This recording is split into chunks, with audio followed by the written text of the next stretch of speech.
Nararanasan mo ba ang mahihirap na panahon? Nakakaranas ka ba ng magkakaibang problema sa iyong buhay? Nararamdaman mo ba ang isang malaking pasanin sa iyong liig na sumira sa iyong kapayapaan? O marahil ikaw ay nasa gitna ng isang malaking bagyo na gumugulo sa iyo araw-araw? Makinig, kailangan mong magtiwala sa Panginoon. Iyan ay kung paano mo maibabalik ang iyong kapayapaan. Maaari mong isipin na ito ay imposible, ngunit ang diksyonaryo ng Diyos ay walang ganoon. Kaya ngayon, panoorin ang video na ito hanggang sa dulo, habang inihahayag ko kung paano ka magtitiwala sa Panginoon at maibabalik ang iyong kapayapaan. Ano man ang gumugulo sa iyo ay malapit nang mawala ang hawak nito sa iyong buhay. Ibabalik ng Diyos ang iyong kapayapaan. Bago tayo magpatuloy, mangyaring mag-subscribe sa channel na ito kung hindi mo pa nagagawa. Minsan, ang ilang mga sitwasyon ay gumugulo sa iyong estado ng pag-iisip. Hindi mo maiwasang isipin ang tungkol sa kanila. Bakit? Napagpasyahan mo na hindi mo sila malalampasan. Naniniwala ka na sila ay mananaig sa iyo. Tinutukoy nito kung bakit nawala ang iyong kapayapaan. Makinig, ito ang dyablo na kumukulim sa iyong isipan. Paulit-ulit niyang pinapaalalahanan ang mga sitwasyong ito para mawala ang pananampalataya mo sa Panginoon. Alam niya na malalampasan mo ang anumang bagay kapag naninindigan ang iyong pananampalataya sa Panginoon. Kaya naman hindi ka dapat maniwala sa mga kasinungalingan niya. Kailangan mong magtiwala sa Panginoon at magtiwala sa akin, bibigyan ka niya ng kapayapaan. Sinasabi ng Biblia sa Isaias 26:3-4, panatilihin mo sa ganap na kapayapaan ang mga taong matatag ang pag-isip dahil nagtitiwala sila sa iyo. Magtiwala sa Panginoon magpakailanman sapagkat ang Panginoon mismo, ang bato na walang hanggan. Mula sa talatang ito, nangako ang Diyos na pananatilihin ang ilang mga tao sa kapayapaan. Sino ang mga taong ito? Sila ang mga nagtitiwala sa Kanya. Ito ay kasing simple nito. Magkakaroon ka lamang ng katiyakan ng kapayapaan kapag pinananatili mo ang iyong pagtitiwala sa Diyos. Ang Diyos ay mapagkakatiwalaan. Kung nangako siya ng kapayapaan, dapat mong malaman na titiyakin niya na masasalamin sa iyong buhay ang kapayapaang iyon. Ngayon, hindi ako nagsasalita tungkol sa isang estado ng panlabas na katahimikan. Ito ay isang bagay na mas malalim kaysa doon. Ito ay may kaugnayan sa punto kung saan maaari kang nasa gitna ng apoy at mayroon pa ring tiwala sa hindi nagkukulang na kalikasan ng Diyos. Tandaan ang tatlong pangunahing lalaking Hebreo.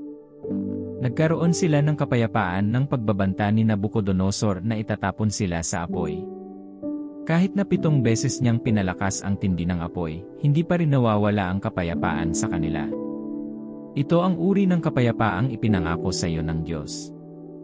Kung magtitiwala ka sa Kanya, tutuparin niya ang pangakong ito sa iyong buhay. Sinasabi ng Biblia na hindi maaaring magsinungaling ang Diyos. Hindi niya sinasabi ang hindi niya kayang gawin.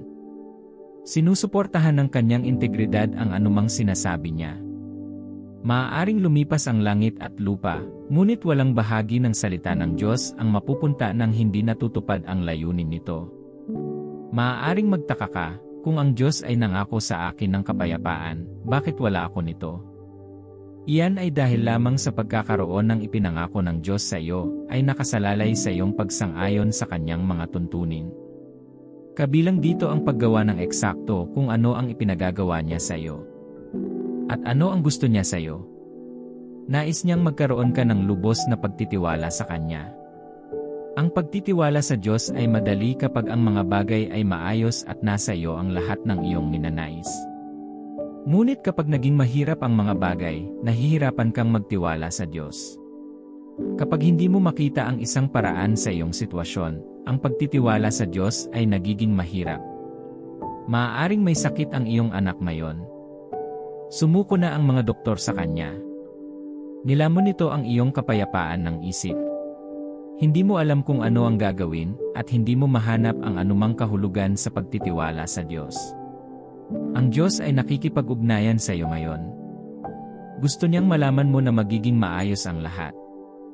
Darating ang iyong himala dahil bubuhayin niyang muli ang iyong anak. Gayunpaman, kailangan mong palakasin ang iyong pagtitiwala sa Diyos sa pamamagitan ng paniniwala sa Kanyang walang hanggang kapangyarihan anuman ang mangyari. Ang malaking tanong ay, paano mo ito gagawin? Paano ka magtitiwala sa Diyos sa gitna ng iyong mga unos? Una, mapapalakas mo ang iyong pananampalataya sa Diyos sa pamamagitan ng pagbabasa tungkol sa Kanyang katapatan sa iba sa mga banal na kasulatan. Ang pagbabasa at pagbubulay-bulay sa nakaraang kabutihan ng Diyos ay makatutulong sa iyo na lumago ng husto sa pananampalataya. Ito ay umaabot sa mga tao sa paligid mo. Makinig sa mga tunay na patotoo at ilakip ang iyong pananampalataya sa kanila. Kung magagawa ito ng Diyos sa kanilang buhay, walang makakapigil sa Kanya na gawin ito para sa iyo. Pagkatapos, kailangan mong mapanatili ang pagtuon sa Diyos, hindi sa bagyo.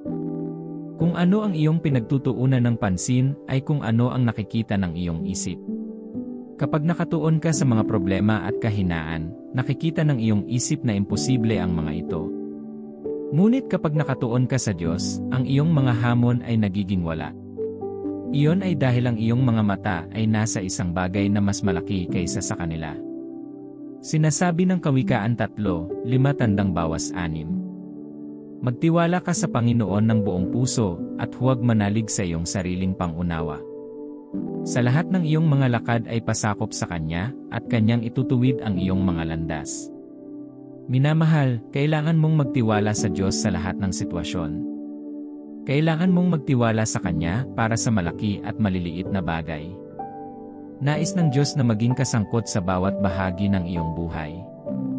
Siya ay hindi isang may akda ng kalituhan. Kaya naman, kung isasama mo siya sa iyong buhay, maaari kang maupo at panoorin siyang binabago ang iyong buhay para sa kabutihan. Sinabi ni Jesus na dapat kang maging masigla dahil dinaig niya ang mundo para sa iyo. Nangangahulugan ito na walang makakatalo sa iyo muli. Inilagay na niya ang kamatayan, impyerno, ang libingan, at maging ang dyablo mismo sa kahihiyan. Walang sapat na malakas upang takutin siya o bawasan ang kanyang kapangyarihan. Sa makatuwid, sino pa ang dapat mong pagkatiwalaan kung hindi ang Diyos? Paulit-ulit niyang napatunayan na mapagkakatiwalaan mo siya. Handa siyang buhatin sa tuwing ihahagis mo ang iyong mga kamay sa hangin. Maaari mong ilagay ang lahat sa kanyang paanan dahil walang mali sa ilalim ng kanyang pagbabantay. Alam ng Diyos kung saan ka nanggaling at kung ano ang hinaharap para sa iyo. Alam niya ang kahihinatnan ng bawat aksyon at kung ano ang mangyayari sa iyo kapag gumawa ka ng ilang bagay. Alam niya kung bakit kailangan mong pagdaanan ang unos na iyon at kung ano ang magiging kalagayan mo pagkatapos na makapasa sa pagsubok. Kapag nagtiwala ka sa Kanya, pinahihintulutan mo siya na manguna at idirekta ka sa maluwalhating hinaharap na iyon. Kung ano ang tingin mo sa malayo ay nasa harap niya. Kung ano ang tila bundok sa iyo ay wala sa harapan niya. Ginawa niya ang lupa at ang langit at lahat ng naririto. Kaya, ano ang kailangan mo na sa tingin mo ay hindi niya maibibigay sa iyo?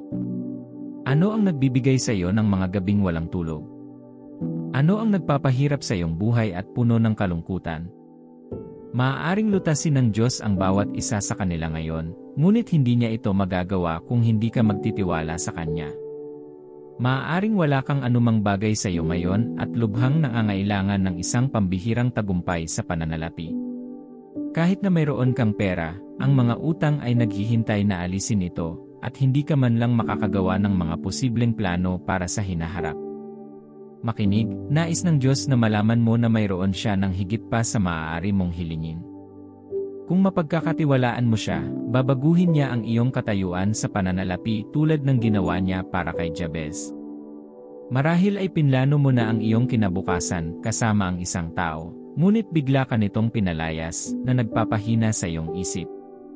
Makinig, nais ng Diyos na malaman mo na pinahintulutan niya ito para sa isang layunin. Ang kailangan mo lang gawin ngayon ay ibigay ang iyong puso sa Kanya at hayaang ibalik niya ang iyong kapayapaan. Kahit gaano ka pa katagal sa sitwasyong iyon, nais ng Diyos na malaman mo na maaari siyang magpakita sa iyo. Huwag mawalan ng pananampalataya sa Kanya. Ang Diyos ay siya ring kahapon, ngayon, at magpakailanman. Hindi niya kailanman binago ang kanyang pagkatao. Maraming karakter sa Biblia ang nagtiwala sa kanya at nagpakita siya para sa kanila. Sa makatuwid, magpapakita rin siya para sa iyo. Isusulat niya muli ang iyong kwento at bibigyan ka ng bagong simula. Maaaring isinulat mo ang iyong sarili, ngunit sinabi ng Diyos na hindi pa siya tapos sa iyo. Marami pa siyang dapat gawin sa buhay mo. Hindi ito ang iyong katapusan. Sinabi ng Diyos kay Jeremias na pumasok sa bahay ng magpapalayok. Pagdating ni Jeremias, nakita niyang abala ang magpapalayok sa isang sisidlan, ngunit sa daan, may nangyari at nabasag ang sisidlan. Sa halip na iwanan ito at magpatuloy sa susunod na bagay, ang magpapalyok ay nagpatuloy sa paggawa sa sisidlang iyon at gumawa ng isang bagay na maganda mula rito. Ganyan ka sa mga kamay ng Diyos. Ngunit alam mo ba na kung ang sisidlang iyon ay tulad ng maraming tao ngayon, sumuko na sila sa magpapalayok? Iba pa sana ang gagawin nila at nagsimulang maghanap ng ibang bagay at tao para humingi ng tulong. Ngunit ang sisidlang iyon ay mas nakakaalam kaysa gawin yon. Naunawaan nito na sa mga kamay lamang ng may likha ito ay magiging kung ano ang nararapat. Totoo rin ito tungkol sa iyo. Maaari ka lamang maging kung ano ang nais mong mapasa mga kamay ng Diyos. Kapag sumuko ka sa Diyos at ibigay ang lahat sa Kanya ng buo, tatamasahin mo ang kapayapaan sa buong buhay mo. Sa makatuwid, hayaan siya ang may pangwakas na salita sa iyong buhay. Kilalanin siya sa lahat ng sitwasyon at hayaang ipakita niya sa iyo ang landas na para sa iyo.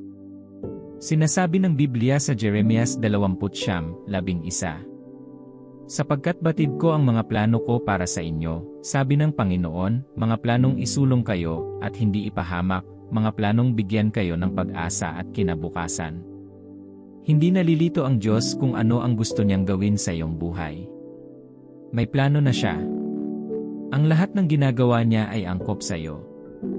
Ito ay dapat magbigay sa iyo ng kapayapaan dahil ang iyong buhay ay wala sa mga kamay ng isang tao na hulaan kung ano ang gagawin dito. Magtiwala sa Diyos, hindi sa mga tao.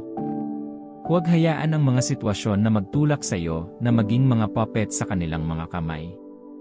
Nilikha ka ng Diyos upang magkaroon ng kapangyarihan at hindi mo maaaring magkaroon ng kapangyarihang iyon kung mamumuhay ka sa awa ng mga tao.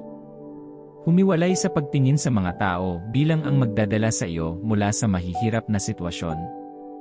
Kahit na ang Diyos ay gagamit ng mga tao para sa iyo, hindi mo sila dapat gawin na iyong Diyos. Ang Diyos ay nagmamalasakit sa iyo at ginagawa ang lahat para sa iyong ikabubuti. Hindi ka niya susukuan, kaya huwag mong hayaan na ang kawalan mo ng tiwala ay humadlang sa kanyang gawain sa iyong buhay. Sa bawat sitwasyon, bumaling sa Diyos. Kapag natatakot ka, manalangin ka sa Diyos. Kapag ang kalituhan ay umuupo sa iyong puso, bumaling sa Diyos. Hayaang akayin ka niya sa landas na inilagay niya para matupad mo ang iyong kapalaran. Nakakita ka na ba ng sinuman na kumuha ng device o machine at nakipagtalo sa tagagawa tungkol sa kung ano ang dapat gawin ng gadget? Walang nakakaalam ng mas mahusay kaysa sa tagagawa. Sino ang lumikha sa iyo? Sino ang gumawa ng lupang tinitirhan mo? Sino ang gumawa ng iyong asawa na gusto mong baguhin? Sino ang gumawa ng iyong mga anak? Ang simpleng sagot sa lahat ay ang Diyos. Sa makatuwid, makatitiyak na alam niya kung paano gawin ang mga bagay sa iyong buhay para sa kabutihan. Ang kailangan mo lang gawin ay magtiwala sa Kanya. Hindi mo kailangang maunawaan kung paano, nais niya lamang na magtiwala ka sa Kanya. Nang sabihin ng anghel kay Maria na magbubuntis siya pagkatapos na bumaba sa kanya ang banal na espiritu, sa palagay mo ba naunawaan niya kung paano ito mangyayari? Hindi. Ang tanging ginawa niya ay magtiwala sa Diyos, at sa huli, gumawa ang Diyos sa pamamagitan niya. Ang hinahanap mo sa silangan, kanluran, hilaga, at timog ay makukuha kay Jesus. Gayunpaman, hindi niya ibibigay ang lahat sa iyo ng sabay-sabay. Kailangan mong buuin ang iyong relasyon sa Kanya sa pagtitiwala. Kailangan mong dumaan sa iba't ibang pagsubok na nagpapatunay na mahal mo at nagtitiwala ka sa Kanya.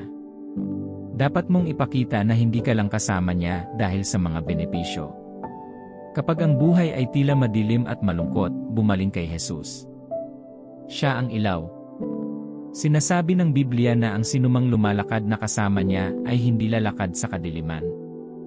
Sinasabi ng Biblia na ang ilan ay nagtitiwala sa mga karo at kabayo. Alam mo ba kung ano ang nangyari sa kanila? Nahaharap sila sa matinding pagkabigo. Ngunit sinasabi ng Biblia na ang mga nagtitiwala sa Diyos ay hindi kailanman mapapahiya. Ang mga propeta ni Baal ay nagtipon at tinanggap ang hamon ni Elias. Malaki ang tiwala nila sa kanilang mga Diyos. Ngunit ano ang nangyari sa kanila? Lubos silang pinahiya ng kanilang mga Diyos, at nagkaroon ng pagkakataon si Elias na ipakita ang kapangyarihan ng Diyos. Hindi nabigo si Elijah dahil nagtiwala siya sa Diyos, hindi sa tao o sa iba pa. Ang Hebrews 11 ay nagbibigay ng napakagandang hanay ng mga patriarch at matriarch na bulag na naniniwala sa Diyos, at alam mo kung paano nagtapos ang bawat isa sa kanilang mga kwento. Wala sa kanila ang lumingon ng may panghihinayang at hiniling na hindi sila nagtiwala sa Diyos noong ginawa nila ito. Naalala mo si Sarah? Lampas na siya sa edad ng panganganak, ngunit nagtiwala siya sa Diyos. Sa makatuwid, ang Diyos ay naglabas ng isang bata mula sa kanyang patay na sinapupunan. Ito ang salita ng Diyos sa iyo, kung nagtitiwala ka sa Kanya para sa isang bata, gusto niyang malaman mo na gagawin niyang maganda ang lahat sa kanyang panahon. Tanggapin ang kanyang kapayapaan ngayon dahil dumating na ang iyong ipinangakong anak. Ngayon, ang tanong ko sa iyo ay, magtitiwala ka ba sa Diyos? Kung magtitiwala ka sa Kanya, ang iyong buhay ay humanga sa iyo. Walang guguluhin ang iyong puso dahil sigurado ka sa Kanyang presensya. Sinasabi ng Biblia na hindi nakita ng mata, narinig ng tainga, ni hindi pumasok sa puso ng mga tao ang mga bagay na inihanda ng Diyos para sa mga umiibig sa Kanya. Kapag nagtiwala ka sa Diyos, tiyak na mahal mo siya. Iyan ay nagpapangyari sa iyo na tamasahin ang mga bagong bagay na hindi pa nakikita ng mga tao. Habang nangangako ka na magtiwala sa Diyos ng buong puso, tinatamasa mo ang isa pang antas ng kapayapaan na inilalarawan ng Biblia bilang kapayapaan na nakahihigit sa lahat ng pangunawa. Ang kapayapaang ito ay nagpapanatili sa iyong kalmado at magkakaugnay sa kasagsagan ng bagyo. Ito ang uri ng kapayapaan na mayroon sina Paul at Silas. Inihagis sila ng mga otoridad sa kulungan ng hindi makatarungan. Ang mga lalaking ito ay dapat na nagalit sa Diyos. Tiniis nila ang mga pambubugbog at kahihiyan, lahat dahil sa hindi nila ginawa. Ngunit hindi man lang bumaba ang Diyos para iligtas sila. Isusumpa sana ng isang ordinaryong tao ang Diyos sa kanyang mukha at susuko sa patuloy na pagwawagi ng mga kaluluwa o maging sa pamumuhay para sa katuwiran. Ngunit magkaiba sina Paul at Silas. Pinili nilang magtiwala sa Diyos. Pinahintulutan nila ang kanyang kapayapaan na sakupin ang kanilang mga puso at kontrolin ang kanilang mga aksyon. Pinili nilang magpahinga lamang sa Kanya at panoorin kung ano ang Kanyang gagawin sa kanilang buhay. Sa hating gabi, nagpasya ang mga lalaking ito na purihin ang Diyos. Sila ay malakas tungkol dito at walang kahihiyang pinuri ang Diyos nang labis na narinig sila ng ibang mga bilanggo. Ang mga taong iyon ay malamang na tumingin sa kanila bilang hindi seryoso at panatikong mga tao na nawalan ng isipan sa relihiyon. Gayunpaman, sina Paul at Silas ay masyadong nakatuon sa Diyos upang pakialaman ang mga bagay na iyon. May kapangyarihan ang pagpupuri sa Diyos, lalo na ang uri ng papuri na ibinibigay mo kapag ang lahat ng bagay sa paligid mo ay walang katuturan. Ito ang uri ng papuri na ibinibigay mo sa Diyos kapag ang lahat ng impyerno ay kumalas at ang dyablo ay tila nagsasaya. Iyan ang uri ng papuri na umaakyat sa langit bilang isang sakripisyo. Hindi ito maaaring balewalain ng Diyos, at bago mo malaman kung ano ang nangyayari, gagawa siya ng isang himala sa iyong buhay. Ginawa mong posible ito dahil ang kanyang hindi natitinag na kapayapaan ay busog sa iyong puso. Ito ang nangyari kina Paul at Silas. Nyanig ng lindol ang pundasyon ng bilangguan, at pagdakay natanggal ang kanilang mga gapos, nabuksan ang mga pinto, at sila'y nakalaya. Ang iyong tagumpay ay nasa pintuan na, ngunit dapat kang magtiwala sa Diyos na tatanggapin ito. Kapag ginawa mo ito, matatamasa mo ang kanyang kapayapaan na maghahatid sa mga pagpapalang nais mo. Ngayon, kailangan mong magdagdag ng mga panalangin sa iyong pananampalataya. Kung hindi ka magdarasal, madaling pakialaman ng dyablo ang iyong pananampalataya. Ngunit kapag patuloy kang pumunta sa presensya ng Diyos sa pamamagitan ng panalangin, ang iyong pananampalataya ay tumatanggap ng lakas, at ang Diyos ay naghahayag ng higit pa sa kanyang presensya sa iyo. Manalangin tayo. Salamat, Ama, dahil karapat-dapat ka sa aking pagtitiwala. Ikaw lamang ang nararapat sa aking lubos na pagtitiwala, at pinili kong ibigay ang lahat sa iyo. Alam ko na ang takot ay maaaring humawak sa akin sa mga sandali ng problema at kahirapan. Kaya nga nandito ako para humingi ng grasya. Tulungan mo akong makita ka sa bagyo. Sa gitna ng pagdurusa, nagtitiwala ako sa iyo na nasa tabi ko, Ama. Hindi ako magtitiwala sa mga karwahe o mga kabayo, mga tao, o mga bagay. Ang aking paglalakbay ng lubos na katapatan ay sa iyo lamang.